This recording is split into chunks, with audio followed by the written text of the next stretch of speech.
A shorthanded Red Wings team puts it on the defending champs. And Connor Bedard is high flying for the Blackhawks. They might be taking a step. Whoo, maybe they are. We'll talk about all that and more coming up on this episode of Locked On NHL Game Night. When that final horn sounds, you know it's time for Locked On NHL Game Night. All the post-game reactions to every game across the league, every single night, with insights only the hosts at Locked On can provide. Prepare to experience game day reactions like never before. Only on Locked On NHL Game Night. Your team every day. Hello there, hockey fans. Welcome to another episode of Locked On NHL Game Night, where it's your league every day. I'm Cam Stuart, Alex Wiederspiel here to go over all that happened in the night that was in the National Hockey League. Look, we had a couple of 8-goal performances. We've got a surprise team at the top of the Atlantic Division, and we've got the debut of the steepest seats in the NHL. It all happened in the league tonight, and we have it all for you on Locked On NHL Game Night. Alex, let's start with Detroit. This is an interesting kind of early season test for the Red Wings after sweeping the Toronto Maple Leafs. They've got a beleaguered Florida Panthers team in town. I know it's so early, but these are big games for a team like the Red Wings. So we didn't talk about this the other night, but I don't know if people realize that Detroit's 9-year playoff drought that could stretch to 10, that's the longest playoff drought in Original Six history. Oh. And yeah, that is for in the century centennial celebration of these teams, these Original Six teams. Boy, it would be nice if Detroit could put an end to that streak. Their fans have suffered, I think, enough, and it made a start to that tonight. Yeah, they finally didn't face an Original Six team. They lost to Montreal, obviously that ugly home opener last week. Then a couple of wins over Toronto. And I know the Panthers are shorthanded, but that is the class of the league coming into your building in this one. And it kind of took a while to get going. Scoreless after the first intermission, but 2 minutes into the second, Dylan Larkin finds Appleton on a one-timer. Once again, this guy cannot score when he's standing up. He did it against Toronto for the game winner. He has a one-timer as he's falling to the ice to give the Red Wings a 1-0 lead. Appleton on the board for the second game running. And then 8 minutes later, Patrick Kane, the future Hall of Famer, wrister from the faceoff dot, 5-on-3. They don't close down on him, and he does what he's done for an entire generation now. Career goal number 493 for Patrick Kane, 2-0 Red Wings. But the Panthers, you didn't think they were going to go away that easy, did you? No. 4 minutes after that, they get some life. Another future Hall of Famer, Brad Marchand, on the wraparound, somehow finds the 5-hole. It's been a good start to the season for Cam Talbot, but that was not a great goal for Detroit's goaltender to give up. Now it's all of a sudden a new hockey game, 2-1, still in favor of Detroit, who locked it down after that. It's not the last time we'll see it in the league tonight, but the Red Wings really put on a defensive clinic after that. Appleton gets his second of the night on an empty netter with 2 minutes left to put them up 3-1. Rasmussen adds one to make it a bit more lopsided. 4-1, the Red Wings get the big victory. That's 3 in a row for these red-hot Red Wings. And you said it, Alex. I mean, these are big, even at this portion, very early part of the season. That's 3 straight Atlantic Division wins. Let's hear from Brian Fisher of Locked On Red Wings on what this means for Detroit. Detroit Red Wings beat the Florida Panthers 4-1 at home, making it a 3-game winning streak, a nice way to win back fan favor after dropping an ugly home opener to start the season, now beating Toronto twice in a home-and-home, and now Florida at home as well. Mason Appleton continues to step up in big moments as Lucas Raymond out day-to-day right now. He was inserted into the top line, and he scored twice in this hockey game against the Florida Panthers. That makes it 3 goals in 2 games, stepping up into Raymond's slot on the top line for Mason Appleton. Showtime also scored in this hockey game as well, the power play tally. And it was a back-and-forth game between these two teams, a really tight checking game with a lot of turnovers and offensive chances going both ways for both teams. It was a real fun one at LCA. Red Wings riding a 3-game winning streak, now 3-1 on the season. It was not as fun a night for the defending champs, and not a great start to the road trip either. After losing to Philadelphia, they drop one to Detroit, both by multiple goals, albeit with some empty netters in there. Let's hear from Armando Velez on the struggles the Cats are having right now. Continue to struggle scoring at 5-on-5. What is up, guys? Armando Velez here from the Locked On Florida Panthers podcast, here to quickly recap the Panthers' 4-1 loss against the Detroit Red Wings on Wednesday night from Little Caesars Arena. And the Panthers made a few line changes throughout the game, but it wasn't enough to get to Cam Talbot and create those second chance opportunities for the Panthers. And it started early on with the Panthers switching things up, but it still did not prevent the Detroit Red Wings from getting their rush chances against the Florida Panthers. Sergei Bobrovsky kept the Panthers in this one, but one of the line changes that did work was putting Brad Marchand back with Anton Lundell and Attila Sturainen. He scored on a wraparound, but the Panthers giving up a goal on the 5-on-3, ending their PK streak. They were down 2 again for the second straight game, and playing catch-up is only going to bite you so much. For more on this game, make sure to listen to tomorrow's edition of the Locked On Florida Panthers podcast. Your team every day. So, yeah, the Panthers have struggled to score a little bit with the beleaguered lineup, let's call it, to start the season. But, Alex, it's really been a struggle to score within the state of New York, and somehow it's out west where they've had the most struggles. Yeah, I think with Florida, there's no surprise that there might be some challenges finishing. I mean, they are down 2 of the best. Like, people forget about this because the reputation for Matthew Tkachuk, right, as the sort of the down low, the grinder, the power forward, the reputation is about the physicality. The reputation for Alex Barkov is what he does at a 200-foot level. Those are still 2 of the best finishers in the NHL, and they just are plopped out of the Florida top 6 right now. So there's no surprise that there are going to be nights like this where Florida, not bad in terms of rate of play. They actually won the high danger battle, which most nights, if you win the high danger battle, you're going to win the game. But when you're missing 2 of your best finishers, that's a different story altogether. They were +6 at 5-on-5 in high danger chances tonight, and they weren't able to get the job done. And I think you see the difference right now when you don't have 2 of your best goal scorers. I mean, yeah, you said it. These guys are, obviously Barkov, defensive wizard, and Tkachuk, you said it, the power forward, but they're both point-a-game guys, right? Tkachuk's had a couple of 100-point seasons, and Paul Maurice talked about it in the game. He can't just stick anyone with Sam Reinhart, and that's not a knock on Reinhart. That happens, and right now they're still trying to figure out that chemistry, but it's going to lead to some things like this, and in this Atlantic Division, every win is key, even at the beginning of the season. And every loss, if you're a team that was on the fringe of the playoffs, barely making it into the playoffs last year, like the Ottawa Senators were, gets amplified that much more. No kidding. Are we moving to Ottawa Buffalo? Let's do it. Might be my favorite game of the night because this was easily the weirdest game of the night. It started weird. It ended weird. It was weird for 60 minutes. The Sabres got on the board first in the wackiest of ways. Jack Quinn one-timer goes embarrassingly wide, bounces off the end glass, off the goalie's back and into the net. That's some NHL 20 stuff right now. I'm not even NHL 26. Like, we got to go back a couple of years.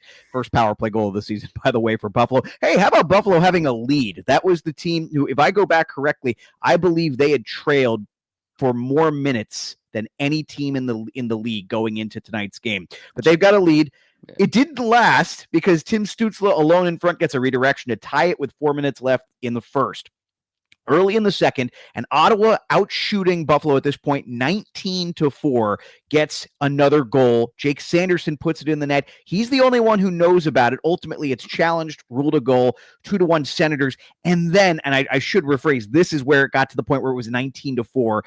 Senators with the advantage in shots. They get a 5-on-3 power play opportunity. That was brief, gets killed. And then in the 5-on-4, the whole game changes when the speedster Ryan McLeod takes it all the way. 7 minutes left. 7 minutes into the second, for a shorty, tied at 2, and the whole thing changes at that point. Buffalo essentially takes over the rest of the period. 3 minutes later, it's Alex Tuch on a rebound. Goalie with no stick. 3-2 Sabres, 3 goals on 10 shots at that point. Claude Giroux, little chop to Owen Power. Scrum ensues. 2 guys for each side go to the box. Sabres go to the power play. On the ensuing power play, Jason Zucker, another speedster, skating into the slot, hard wrister, 4-2 Buffalo at this point. 3 goals in 5 minutes changes this game from 2-1 to 4-2, and they do it again. It's Zucker again for his second power play goal in as many minutes. Pass rides up his stick and off his shoulder, and in 5-2. Buffalo at this point, by the way, had 15 of the last 16 shots, had completely taken over the game. Shane Pinto into the third period. This is where we said it was weird, right? Said it was weird. Yeah. Shane Pinto scores almost instantly to start the third period, and Buffalo has been arguably the worst third period team in the league. They've been outshot by 11 at home coming into this one. They had been outscored. I believe they had given up at 1.6 of the first 7 goals scored in the third period, despite the fact that they had trailed in every third period going into this game. Shane Pinto redirects early. It's 5-3. Sabres maybe sweating a little bit. Lars Eller scores moments later. It's 5-4, 2 goals, 2 minutes and 15 seconds into the third. And at this point, the Sabres, you're thinking, man, this is trouble. Lindy Ruff could be done, right? Calls a timeout, and the best timeout that anyone has called all season, right? Because Buffalo immediately comes out of the timeout. Ryan McLeod gets his second goal instantly, 6-4, and that was just 20 seconds after the timeout. Jack Quinn, 45 seconds later, 7-4, 4 goals in the first 3 minutes and 17 seconds of the third period, and then deep breath. Finally, the Sabres add one more and go on to win a wild one, 8-4, to get their first win of the season and mercifully do it in front of home fans who were desperate for any reason to cheer. Let's hear from Locked On Sabres host Joe Dibiase about Buffalo's offensive explosion in this one. 2 goals in their first 3 games, 8 goals in game number 4. Joe Dibiase here from the Locked On Sabres podcast. The Buffalo Sabres get their first win of the season with all the negative vibes, all the storylines about, how bad the season has begun. The Sabres get a much needed win in front of their home fans, even just for the mental aspect of it. And they did it in as good a fashion as you could imagine. 8 goals for the Buffalo Sabres, a team that was 0-for-11 on the power play going into this night, goes 3-for-2. I didn't misspeak. 3-for-2 on the power play. A 150% power play percentage by the Buffalo Sabres. 8 players that were multi-point players on the night. Zach Benson looking great in his return to action, and the Sabres pummel the Senators in a much-needed win. And it's 1-3 for the Buffalo Sabres, and hopefully they can keep this running into their next couple of affairs and get into a real season here. Stay tuned to the Locked On Sabres podcast for the latest on the Sabres as they look to break the playoff drought. 3-for-2. I like that, Alex. That's fantastic. Let me tell you real quick. I wrote an article for Yardbarker this week looking at 5 week 1 trends, and I nailed 4 of the trends that I wrote about. All continued in earnest last night. And then tonight, Buffalo was the 5th trend. And at first I'm thinking, boy, they're getting run out of this building. And I thought, I'm going to be 5 for 5. The Sabres wind up proving me wrong. So congrats to Buffalo fans. They deserved that tonight.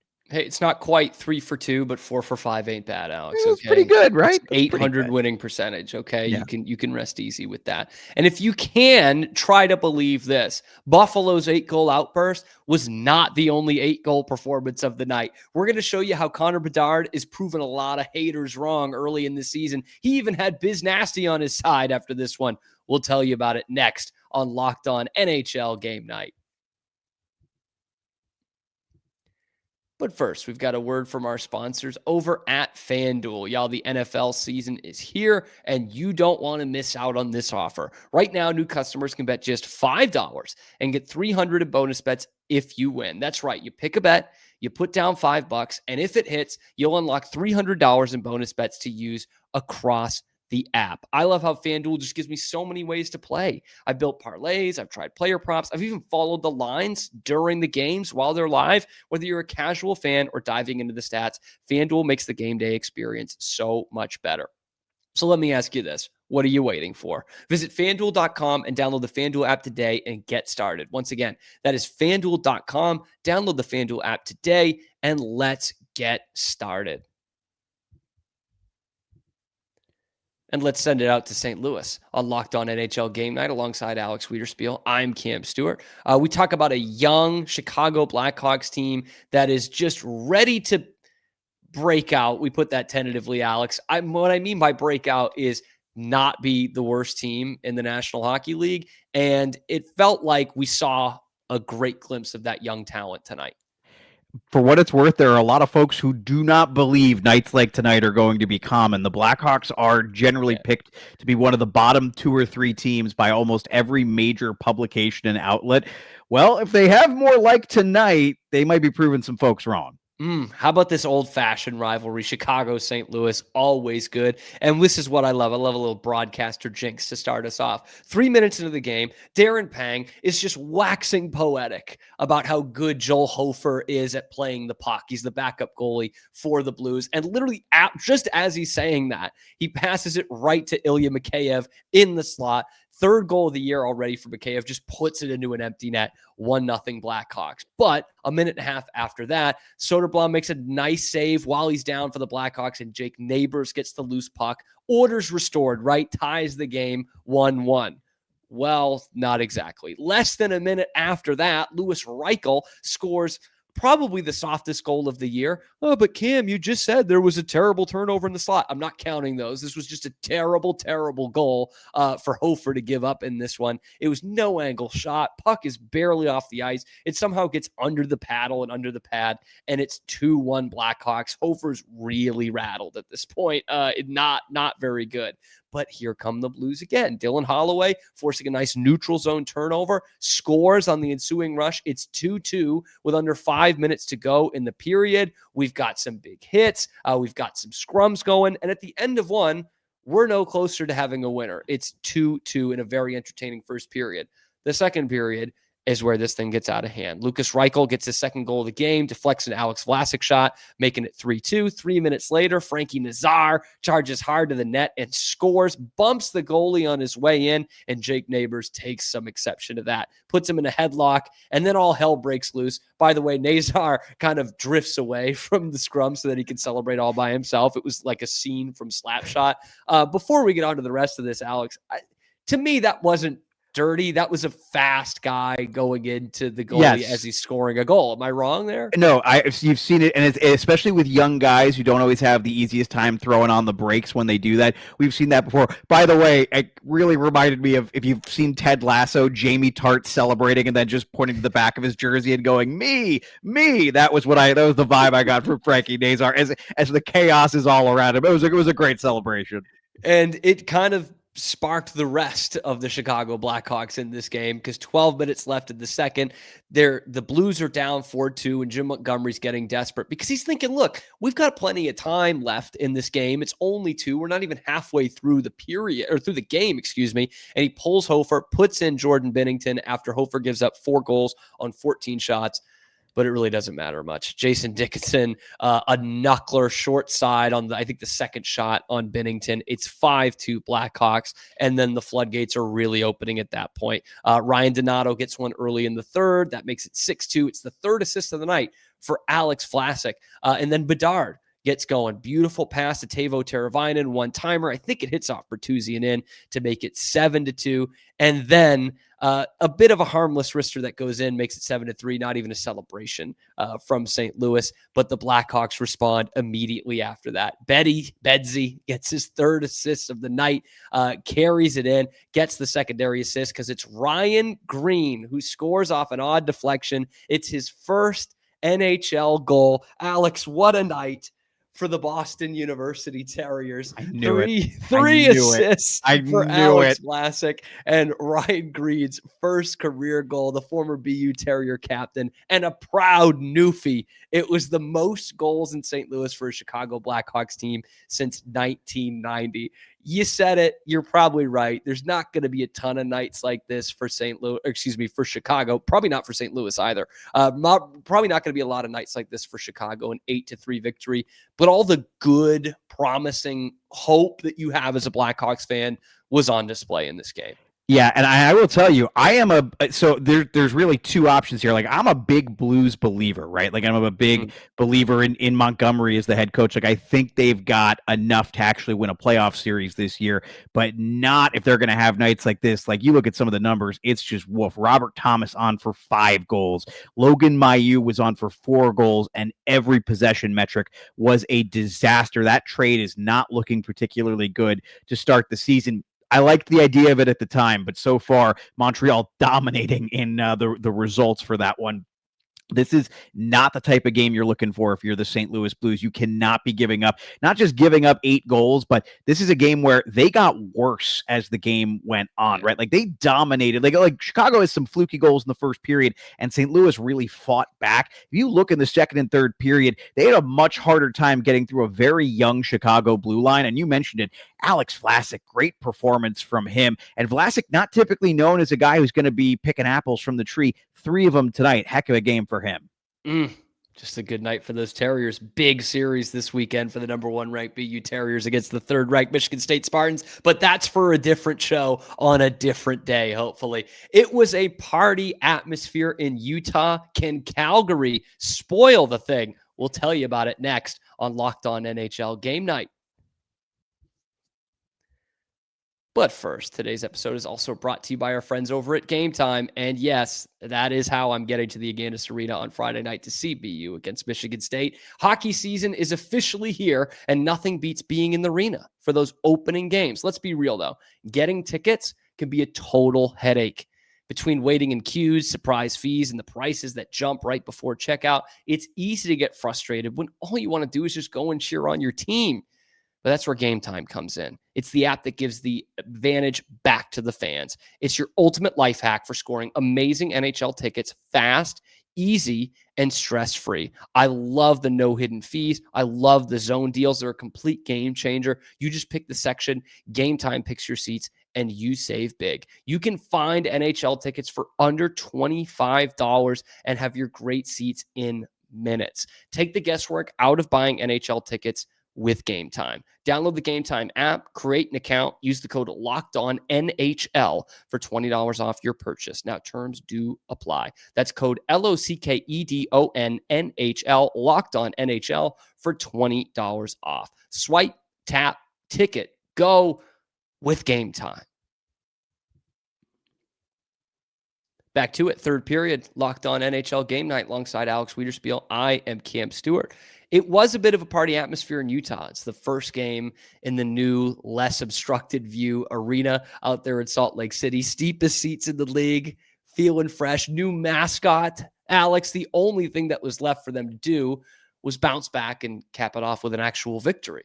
And you wonder if Utah came into this one just a little bit not focused as a result of all the hoopla early on in this one. Yeah, early on in this one, they weren't playing particularly well. The effort wasn't really there, and Calgary winds up actually scoring first in this game, drawing first blood, 8:30 into it. A little shot pass to Rasmus Anderson deflects off of him and in. Power play goal on the first shot of the game for Calgary. And then a bad in-zone turnover bounce allows Utah to keep the puck in the zone. They start to feel it a little bit. Some tic-tac-toe passing, good forechecking. Ultimately, Barrett Hayton winds up in the slot, buries a goal behind backup Devin Cooley, 1-1 in the second period at this point. It was the first Mammoth goal at home this season. It has been a slow start for this group at 1-2. We'll get to more on that here in just a few minutes. 3 minutes after the Hayton goal, it's J.J. Peterka forcing a turnover, and on the breakaway, place is alive, 2-1 Utah as Peterka buries it. This was a weird one. Flames only had 8 shots through 2 periods, and I don't think anyone's going to accuse Utah of being a defensive juggernaut. In fact, I think when you look at the makeup of this Mammoth team with Logan Cooley and the addition of J.J. Peterka, a guy who was sometimes criticized for his lack of two-way play, though don't mention that tonight with the way he played. Sometimes criticized for his lack of two-way play in Buffalo. You're thinking Utah's going to have a chance to put some serious points on the board statistically. It wasn't really the case tonight, and they didn't really have anything going on in the third period of this game. Calgary dominated, actually, the possession numbers in the third period of this one. I think Utah wound up with 0 high danger chances in the at 5-on-5, outchanced 15-5 overall. It was not a good performance in the third period. Ultimately, an empty netter off a tricky little bank shot from Kevin Stenlund finishes the deal. 3-1 empty net goal. Calgary had a couple of opportunities in that third period they were just not able to take advantage of. And there's plenty of, honestly, I hate to phrase it this way, there's a lot of criticism to go around in this one. I don't think Utah really played a full 60-minute game, but they did enough to win. And Calgary did not look good for 40 minutes in this one and turned it on a little too late. I gotta ask all sorts of questions right now about these two teams because Utah's been off to a very, very weird start to the season. Yeah. They're 2-2 now, and Calgary's 1-3, but 2-2. I wonder about Andre Tourigny. Is his job safe for a Utah team that has shown they want to take some swings? And Logan Cooley might be on a milk carton somewhere. I think he's off to 1 point in 4 games to start. Not a great start for the man who many are expecting to have like a serious blow up this year as an offensive driver. Yeah, and specifically in this game, there wasn't a lot going on in this game in general. But in watching Utah this year, Logan Cooley has just not been driving the play. Like what they've been getting from Schmaltz. Again, I think he's a very underrated player in this league, but you said it, like Logan Cooley is supposed to be kind of, I know this is lofty, but 90-point guy. Like that's what some people are predicting. And he just hasn't been there. In terms of the coaching part though, would it surprise you at all? In fact, I told you earlier tonight, like, should Pete DeBoer be there by American Thanksgiving? Like if for a team that's taking the swings, like you said. Keep this in mind, right? This is like I think this is almost a cliche at this point, but it's a cliche for a reason. It's true. Like Andre Tourigny deserves a lot of credit for bringing Utah, formerly Arizona, repping tonight the Kachina jersey. But not that I was an Arizona fan, but I feel like now that they don't exist anymore, I can rep it. You think I'm a Buffalo fan? Come on. There you go. But I look at this and I think to myself, like, a lot of these coaches, they wind up getting teams to the edge, right? But they can't get them over when the rebuild is complete. They can't quite get them over the finish line to being a competitive playoff team. We saw it in New York with David Quinn. When he was fired, the next year, Gerard Gallant comes in. They get over the finish line and become a playoff team both years under Gallant. We saw it in Ottawa with DJ Smith. And they get rid of DJ Smith. And what happens the next year? They are a playoff team. We have seen this multiple times. It's a common story in the NHL. We technically saw it with Joel Quenneville, technically, with Florida. Technically, you're right. That is Maurice gets them over the edge. Yeah, that's true. Yeah, I don't know if it's exactly the same as those. No, but the point does remain the same. We've seen this story before, and when young teams are trying to take that next step from being fun to good, this is common because coaches' voices don't stay sharp and fresh forever. So that is the challenge Andre Tourigny faces. So when you say, could they have Pete DeBoer by Thanksgiving? I think that is a very reasonable bet for most likely the first coach hired, right? Of everyone who's available, seems most likely to be the first one hired. If Utah is not in the race, Cam, if they're not in the playoffs in a top 8 spot by Thanksgiving, I gotta think that your prediction is going to come true. I mean, that's when we take the measuring stick right there, is if you're in the playoff spot there, typically you're going to be in the postseason. By the way, I know it's definitely more of a fit for Utah to move on and find someone because of what you're saying, the swings and the young talent, and that they can be close. But like, we look at a Calgary team on the other side. I'm sure there's some Flames fans listening that are like, actually, can we take Pete DeBoer? Can we do that? Ryan Huska, it's not exactly his fault. They keep swinging and missing on free agents, but that is a Calgary team that is just doesn't know when they're dead, and they're just not a very good team. I link it to, as a Bruins fan who watches them every night, they are the Bruins without David Pastrnak, and that's ugly. That's not a place you want to be in. So definitely two teams that are hoping that they're going in different directions to start out this season. But it was Utah that does have the coronation, although it was not the fanciest night on the ice. The Mammoth get it done and do get a bounce back victory. There should be better nights than this for you. There should be better nights than this for Utah. For Calgary, I think the maybe the upside you take away from this one is that you didn't play that well, and you had your backup netminder in, and you were still in this game down to the wire. Yeah. Maybe that's the takeaway if you're Calgary.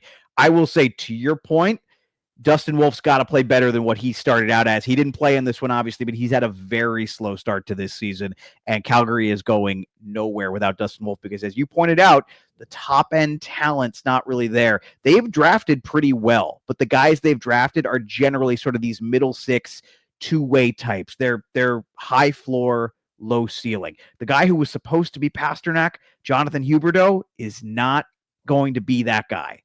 That draft strategy also so Bruins. Don Sweeney, can you look for a new job? Calgary would love to have you right around this time. Anyway, guys, let us know what you think about the possibility of Pete DeBoer being the Utah Mammoth coach this year. Let us know in the comment section below. How about the night from Connor Bedard? How about the Buffalo Sabres coming out of nowhere and these Detroit Red Wings? Can they compete for the Atlantic Division Championship? Alex Wiederspiel thinks they can. Let us know what you think in the comment section below. Then be sure to like the video, subscribe to the channel. And if you love this and you're thinking, man, tomorrow I want to know everything that's happened in the NHL again, guess what? You just come right back here. Myself and Shukri Wrights will have it on, and we'll have it every night of the week, like 24/7, 365, even when Gary Bettman doesn't want to schedule games. We will have NHL game night for you right here on YouTube and wherever you get your podcasts. So we will see you on the next edition of Locked On NHL Game Night.